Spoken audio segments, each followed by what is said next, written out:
Shema, chapter 7. But Adonai said to Moshe, I have to put you in the place of God to Pharaoh, and Aaron your brother will be your prophet. You are to say everything I order you, and Aaron your brother is to speak to Pharaoh and tell him to let the people of Israel leave his land. But I will make him hard-hearted. Even though I will increase my signs and wonders in the land of Egypt, Pharaoh will not listen to you. Then I will lay my hand on Egypt and bring my armies, my people, the sons of Israel, out of the land of Egypt with great acts of judgment.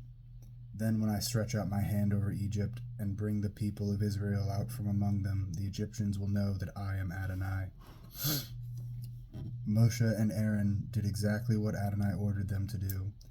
Moshe was 80 years old, and Ahron was 83 years old when they spoke to Pharaoh. Adonai said to Moshe and Ahron, when Pharaoh says to you, perform a miracle, tell Aaron to take his staff and throw it down in front of Pharaoh, so that it can become a snake. Moshe and Ahron went in to Pharaoh and did this as Adonai had ordered. Aaron threw down his staff in front of Pharaoh and his servants, and it turned into a snake. But Pharaoh in turn called for the sages and sorcerers, and they too, the magicians of Egypt, did the same thing, making use of their secret arts. Each one threw his staff down, and they turned into snakes. But Aaron's staff swallowed up theirs.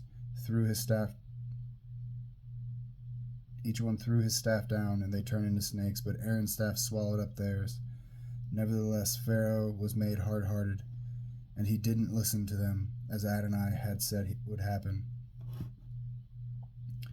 Adonai said to Moshe, Pharaoh is stubborn. He refuses to let the people go. Go to Pharaoh in the morning when he goes out to the water. Stand on the riverbank to confront him. Take in your hand the staff which was turned into a snake, and say to him, Adonai, the God of the Hebrews, has sent me to say, let my people go, so that they can worship me in the desert. But until now you haven't listened. So Adonai says, this will let you know that I am Adonai. I will take the staff in my hand and strike the water in the river, and it will be turned into blood. The fish in the river will die, and the river will stink, and the Egyptians won't want to drink water from the river. Adonai said to Moshe, say to Aaron, take your staff, reach out your hand over the waters of Egypt, over their rivers, canals, ponds, and all their reservoirs, so that they can turn into blood. There will be blood throughout the whole land of Egypt, even in the wooden buckets and stone jars. Moshe and Aaron did exactly what Adonai had ordered. He raised the staff, and in sight of Pharaoh and his servants, struck the water in the river, and all the water in the river was turned into blood.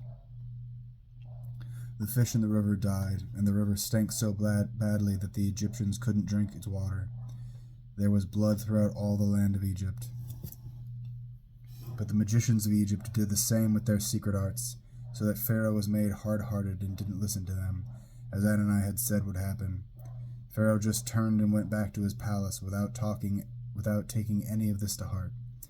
All the Egyptians dug around the river for water to drink because they couldn't drink the river water. 7 days after Adonai had struck the river, Adonai said to Moshe, go in to Pharaoh and say to him, here is what Adonai says, let my people go so that they can worship me. If you refuse to let them go, I will strike all your territory with frogs. The river will swarm with frogs. They will go up, enter your palace, and go into your bedroom, onto your bed. They will enter the houses of your servants and your people, and go into your ovens and kneading bowls. The frogs will climb all over you, your people and your servants.